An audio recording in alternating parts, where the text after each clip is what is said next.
Hello everybody and welcome back to my channel. In today's video I'm going to be sharing some Halloweeny spooky books and also just some general favourites, some books that I've been reading myself that I've been enjoying, and just as I get started with this video I have made myself a delicious, I think it's pumpkin spice matcha latte in my beautiful Emma Bridgewater cup. I love this. It's like a nice small size. It says witch's brew on one side and wicked on the other. So I'm going to taste this. I haven't had a matcha for so long, so I'm excited to taste this. This is a bird and blend tea.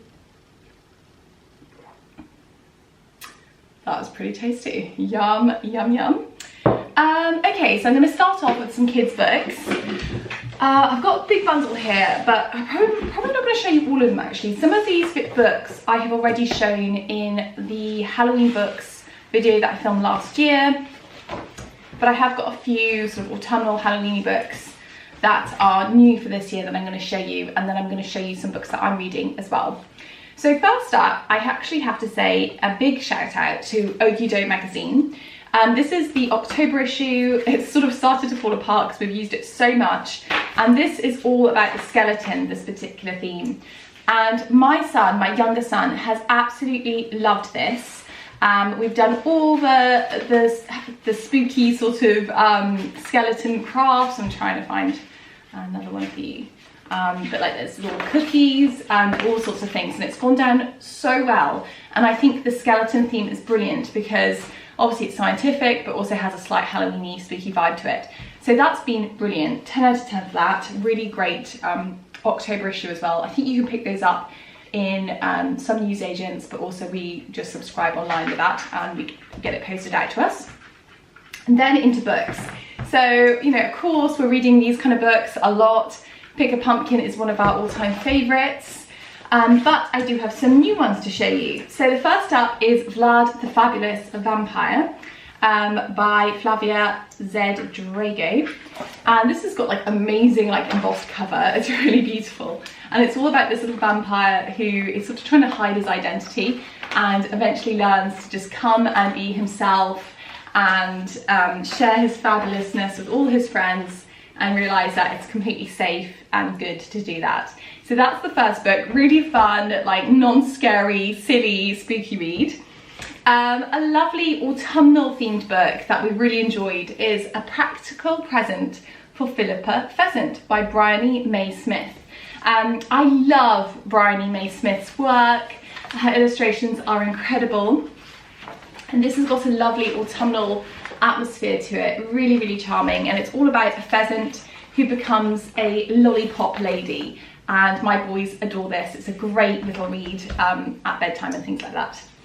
A new book this year, but a classic, is Owl Babies. We didn't actually own this book, so I did pick up a copy when it was very heavily discounted, and I just love the illustrations in this. It is so beautiful. A lovely book for this time of year, especially if you don't like Halloween themed reads. That's a lovely one. Just have a quick look what else I've got here. Oh, this is a really fun book. This is Lawrence in the Fall, and it's the story of this little fox who has to do a show and tell at school, and he can't figure out what he's going to do, but his dad brings him for a walk through the forest and he discovers the beauty of leaves. Let me show you a cute picture.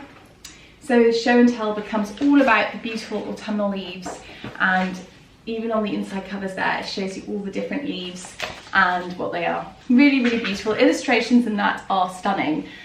It's a lovely book, a lovely gifty sort of book as well, because it's a nice hardback.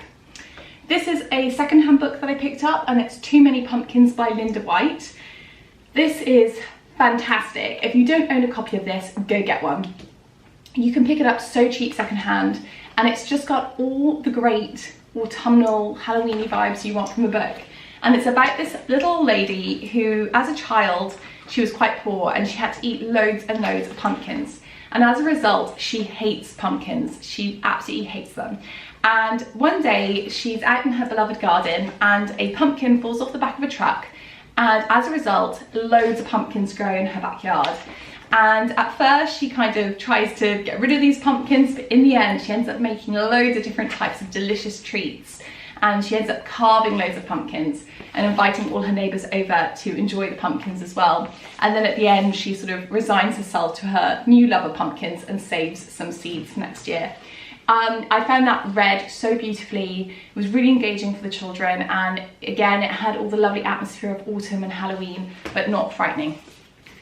Another new book that I got this year is Beatrice Lights the Dark.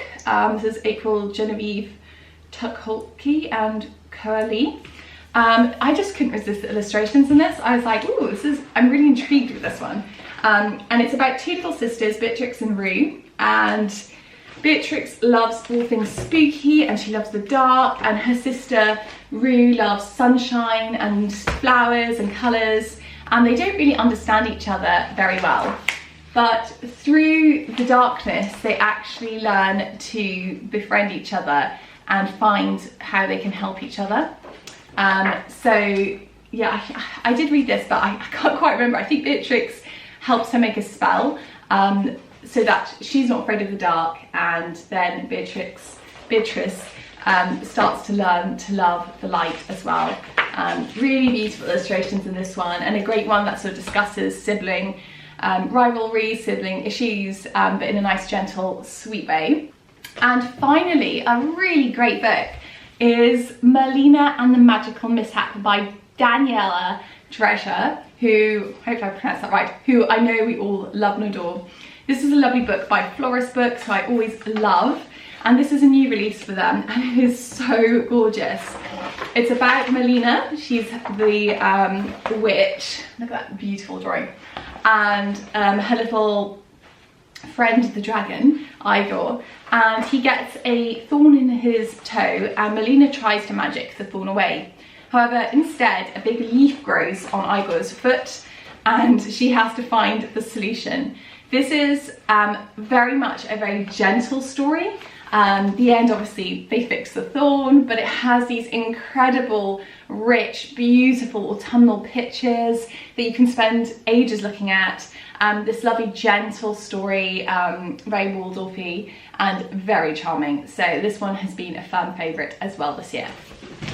And actually, I do have one more book for children, and it is another Daniela Drescher book. It's Illustrated Tales of Dwarfs, Gnomes and Fairy Folk, and I thought this was a lovely anthology to take us into that sort of autumn, winter time of year. This contains lots of different stories, all about magical creatures, and then of course it contains beautiful illustrations in that lovely sort of watercolory, deep, rich palette that we all know and love from Daniela Drescher. I've read a couple of these and they are lovely actually. They are quite gentle, there's nothing too scary in this so far. And it's a great book for that kind of like 6+, 7+, or maybe even 5+. My 4-year-old actually really enjoyed listening to one of these stories, but they are a little longer, so they're about 4, 5, 6 pages long. Really, really gorgeous. I absolutely love everything that florists do, and this is another gorgeous Florist Books. So those are my recommendations for October, November, when you want to get into kind of like, I don't know, sort of that darkness and sort of imagination and all your books to reflect that. But I do have some grown-up books to recommend as well. So I'm just going to take a sip of my matcha and then I'm going to tell you all about these. So I have got a whole collection of books that I've read recently where I'm almost finished reading. The first up is The Secret Society of Irregular Witches by Sangu Mandana.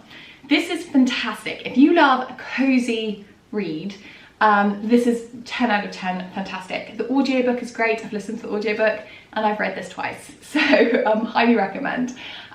It's all about a witch who has an Instagram, but obviously no one knows it's actually real, but she gets this invitation to go and look after and teach these 3 young witches, and romance happens, there's a bit of a murder mystery, there's all sorts of things going on, but overall there's loads of descriptions of cozy food, just like all the sort of lovely like cozy Halloween atmosphere. not too scary, and just like really good fun to read this one. I recommend that so much if you haven't read that already. Another brilliantly cozy book is Legends and Lattes by Travis Baldry. I enjoyed this so much. I wasn't too sure whether I would, but it is so fun. It is all about like this sort of fantasy world. I can't remember quite what she is. She's like an ogre or something, or hold on, let me find out. She's an orc. Okay, so Viv, yeah, so Viv is an orc. She doesn't want to be an orc anymore. She doesn't want to do all the violent fighting. She actually just wants to set up a coffee shop. And this is a story of her setting up the coffee shop. There are so many fantastic descriptions of delicious cakes in this. And there's also like a romance in it between her and her co-worker. And it's just like really great. Like it is so cozy. It's lovely. And yeah, it's just amazing. Like all the descriptions of like cinnamon buns and stuff, totally was amazing. Highly recommend that for another cozy, easy read. Nothing scary in it. Then I also read The Golden Spoon by Jessa Maxwell. Now, to be honest, two things pulled me in on this. First of all, the cover is pretty cool, but secondly, people said it was like the Great British Bake Off meets Then There Were None. So I went into this with higher expectations than I actually delivered. I thought when they said, well, this one person quoted, Then There Were None, I was expecting an Agatha Christie style murder mystery where it was a little bit more layered and in depth, and it isn't actually that layered and in depth. It's still great. I still really enjoyed it, but it's definitely no Agatha Christie. And particularly that particular book, Then There Were None, is one of, I think, Agatha Christie's more layered and complex murder mysteries, which made me think this was going to be crazy, off the chart. I was actually quite frightened initially going into this, because Then There Were None was actually one of the Agatha Christie's that I could almost not cope with. It was like just too dark. While this is way more like Poirot style, you know, this is very like chilled murder mystery. Not too many people die. I thought everyone was going to die in this, but they don't, thankfully. So if you want to pick this up, feel comforted that actually it is a cozy read. It's a cozy murder mystery. Loads of baking in it. Obviously it's all set like in a bake-off style competition. But yeah, like not the most amazing book ever, but still definitely a great cozy read, and I did really enjoy it.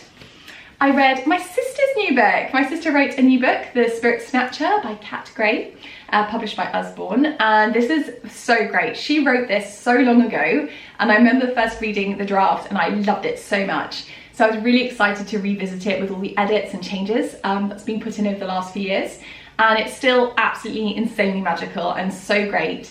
There's Pip and Fliss, the two characters in it are so great. It's so funny. Like my sister's so good at getting into the headspace of that kind of like 8-year-old, 9-year-old. Really great. It's all about Elbow Alley, which is like a magical alley in London. And then this evil spirit snatcher that's stealing all the spirits. Really great read. Actually much better than this, so highly recommend this if you love that middle grade fantasy, and it's just so gentle but also quite spooky, so I really like that one.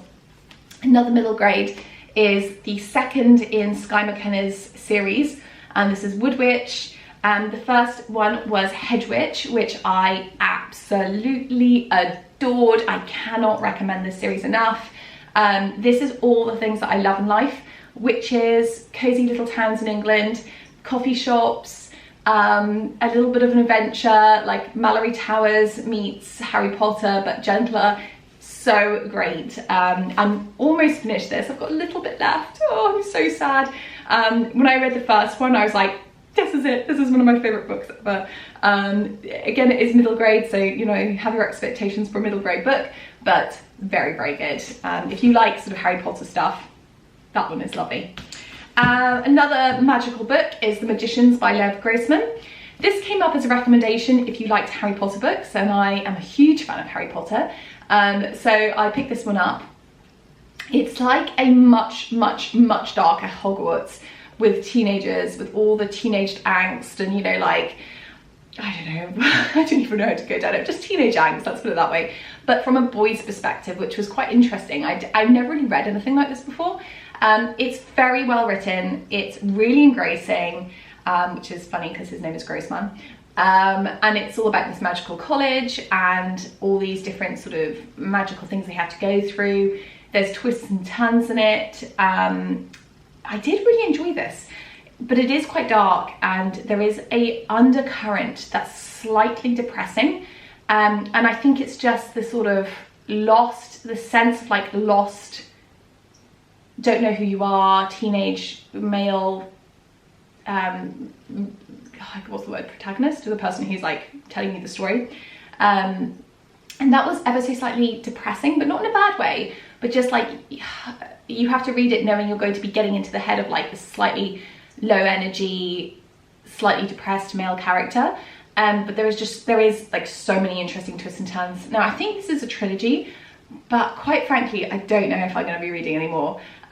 There is a sort of Narnian aspect of this where they're going into different worlds and like they have to save one of the worlds, and it is also just slightly based off a Narnia.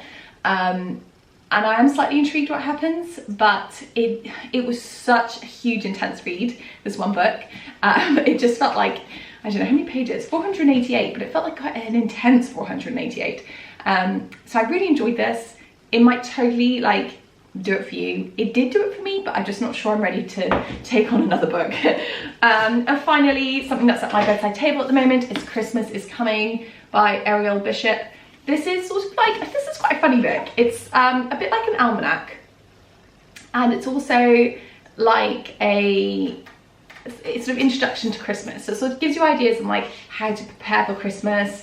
There's also like a couple of sort of extracts from other books, and then it also talks about you know, other festivals, like for example here, World Migratory Bird Day. Then there's a poem from George Cooper. There's something about Samhain, and then, you know, there's a section on presents, gift wrapping, rituals, Christmas card etiquette. And actually when I was reading this, when I read the thing about Christmas cards, it did bring back so much nostalgia, because I remembered growing up and we would receive hundreds of Christmas cards and we would string them all up from the ceiling, and it was one of the most exciting things as a child to like rush to the door where the postman had been and like collect up the cards and open them up and see all the different pictures and glitter, and I absolutely loved it. I'm a Christmas fiend, so for me Christmas cards were so exciting. And then I was quite sad because I was like, oh, we don't really do that anymore with Christmas cards. You know, you might get one or two, your little bundle, but not really enough to like decorate your whole like conservatory or something. Yeah, like I do like this. This is a nice little like book to keep by your bedside table, to dip into it, just to get into the mood for Christmas. So that is it. That is kind of what I've been loving, enjoying. This is kind of where I'm at the moment, finishing off the Woodwitch, enjoying my delicious bird and blend Halloween teas. So this tea that I'm drinking at the moment, the pumpkin spice matcha, is part of their Halloween advent calendar, which is on my desk at the moment. And I can't be bothered to go get it, so sorry, but I will link it below if you want to have a look at it. And actually, it's so fun. I wasn't gonna get it because I was like, this is so expensive and so indulgent, but I needed to cheer myself up a bit. And also it was one of those things where I just loved the thought of having loads of pumpkin spice tea blends. And their Christmas advent calendar, I was like, yeah, I'm not like massively fussed on that. I actually have bought a Fortnum & Mason advent calendar for this year as a kind of heirloom thing that we'll hold on to forever. I've wanted it every year and I finally gave in and bought it. So that's going to be what we use this year. And I might actually buy some bird and blend teas to put in it. But yes, I have got myself a Halloween advent calendar. I'm not opening it to lead up to Halloween. I find that a little bit strange. I'm just opening it in drips and drabs as I want a nice cup of tea. And it is very fun and cozy. And this pumpkin spice matcha is delicious. It's really good. And it's also very nice in my little Emma Bridgewater cup. Oh, and that reminds me, I also almost forgot to show you these really sweet trick-or-treating buckets. These are also from Emma Bridgewater, and in the bottom they have this like fun pumpkin face. And there's two different patterns. There's spider webs, which is this one, and then there's trick or treat with pumpkins on it. And I got these for the boys and they have used these so much. My kids love a bucket. You know, they love buckets for the beach. They love buckets to go on a walk in the countryside and pick up little stones and things. They use the buckets to play in, you know, the sitting room.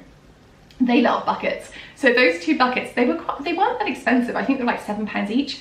were such a great buy. So yes, Emma Bridgewater has lots of beautiful things, so I'll link all that below as well. And yes, that is it. I'm so glad I finally motivated myself to sit down and talk to you about all these things before Halloween's over. And yeah, I hope you have a great autumn. And hopefully I'll come back and do a video with some more Christmassy, wintry things. And yeah, to make sure you follow my Instagram. It's probably the best place to keep in touch with me. I'm most consistent over there. I'm always on stories, so you can go check that out. It's at Becky October, so do go and say hi over there. And yeah, I'm gonna go. I've got lots of things to do today. I've sold lots of stuff on eBay, so I need to go parcel that up. So I'm gonna go do that. But thank you for watching, and yeah, see you soon. Bye.